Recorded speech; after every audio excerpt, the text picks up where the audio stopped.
Nega bir xil mahsulot bir joyda arzon, boshqa joyda esa 5-10 barobar qimmat sotiladi? Mahsulot bir xil, lekin narx boshqacha. Bu qanday ishlaydi o'zi? Bugun sizga shuni oddiy qilib tushuntiraman va buni o'z biznesimiz bo'lgan qadoqlash bilan bog'laymiz. Undan tashqari bu videoda nega ko'rinish narxni oshiradi? Yevropadagi mashhur tajriba qanday ishlagan? Qadoqlash orqali mahsulotni premium qilish va real hisob-kitob oyiga qancha topsa bo'lishi haqida ham bilib olasiz. Agar siz kichik mablag' bilan biznes boshlamoqchi bo'lsangiz, bu video aynan siz uchun. Xaridor mahsulotni emas, ko'rinishni, hissiyotni sotib oladi. Yevropada bir sinov o'tkazishdi. Ikkita do'kon ochishdi. Birinchisi oddiy, jihozlar oddiy, reklama yo'q. Ikkinchisi butik, premium ko'rinishda. Ichki dizayn, hashamatli chiroqlar, jihozlar qimmat. Ijtimoiy tarmoqlarda marketing, flayerlar hammasi bor. Eng qizig'i, ikkalasida ham mahsulotlar 100% bir xil. Bir xil kiyim, bir xil sifat. Oddiy do'konda oyoq kiyimga $50 narx qo'yishgan bo'lsa, premium ko'rinishdagi do'konda esa aynan mana shu oyoq kiyimga $5000 narx qo'yishdi. Va natija, premium do'kondagi mahsulot yetmay qoldi. Turnaqator navbatlar yuzaga keldi. Oddiy do'konda esa sotuv juda ham past edi. Mahsulotlar bir xil edi. Farq nimada?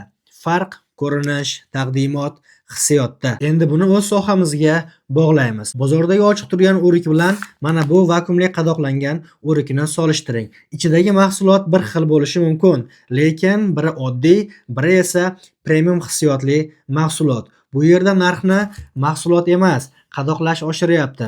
Bu faqat elita emas, balki bu xavfsizlik va gap ko'rinishda ham emas. Diqqat qiling.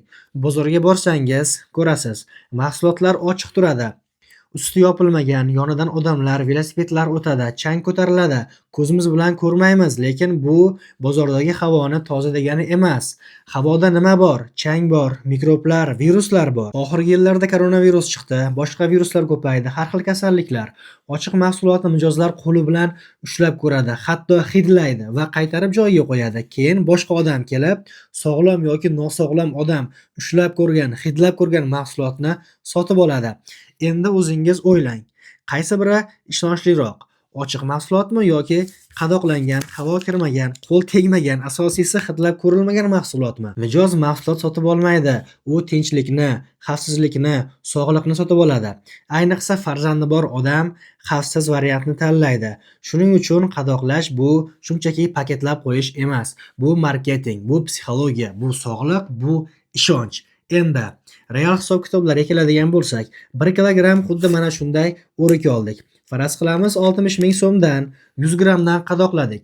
1 kilodan 10 ta qadoq chiqdi. Har birini 9 ming so'mdan optimaga sotadigan bo'lsak, 10 qadog'i 90 ming so'm bo'ladi. 60 ming so'm o'rik, 10 ming so'm qadoq narxini ayirib tashlasak, sof daromadimiz 20 ming so'm qoladi. Bu 20 ming so'm qayerdan keldi?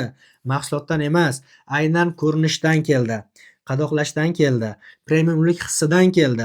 Endi tasavvur qiling, kuniga atigi 10 kilogramm qadoqlab sotsangiz 200 ming so'm sof foyda qilasiz. Oyiga 25 kun, 30 kun emas, 1 soatdan ishlasangiz ham 5 million so'm sof foyda bor. Xarajatlarsiz. Bu maksimal emas. Bu oddiy, tinch, asosiy ishingizga umuman xalaqit bermagan holda va kuniga atigi 1-2 soat vaqt sarflab ishlashdan kelgan foyda. Bu ishni boshlash uchun nimalar kerak bo'ladi?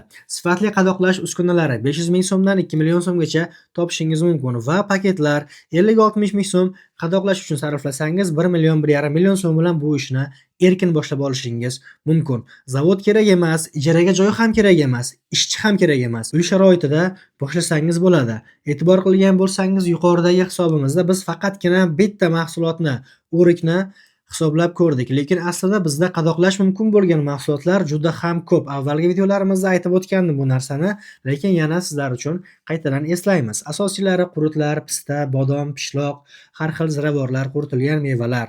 Uskunani biz o'zimizdan xarid qilganlarga dizayn tayyorlashni, qanday qilib mahsulotlarni sotishni, iqtisodiyotini, marketingini, quritilgan mevalar, sutli mahsulotlarni qayerdan topish mumkinligini va yana biz sizga faqatgina uskunalarni sotmaymiz. Uskunani xarid qilganingizdan so'ng ishlatish tartiblarini ham, bu ishga oid bo'lgan zarur ko'nikmalarni ham berib boramiz. Hamda eng muhimi, O'zbekistonda raqobatchisi yo'q, bor bo'lsa ham juda ham kam bo'lgan, qadoqlash mumkin bo'lgan retseptlarni ham aytamiz. Katta va boy kompaniyalar mahsulot sotmaydi, ular hissiyotni sotishadi. Premium ko'rinish bu narxni oshirish usulidir. Qadoqlash esa ishonch yaratish vositasi va eng muhimi, siz mahsulotni o'zgartirmadingiz. Siz uni himoya qildingiz, chiroyli ko'rsatdingiz, premium darajaga olib chiqdingiz. Bo'ldi.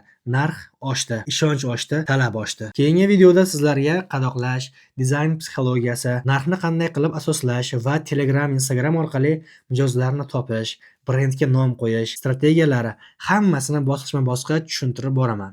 Boylik katta sakrashdan emas, kichik aqlli qadamlardan boshlanadi va ehtimol sizning birinchi qadamingiz mana shu oddiy vakuum uskunasidan boshlanar. Kanalimga obuna bo'lib, videolarga like bosib, izohda o'z fikringizni yozib qoldirsangiz, biz uchun katta yaxshilik qilgan bo'lasiz. Keyingi manfaatli videolarimizda ko'rishguncha xayr, salomat bo'ling.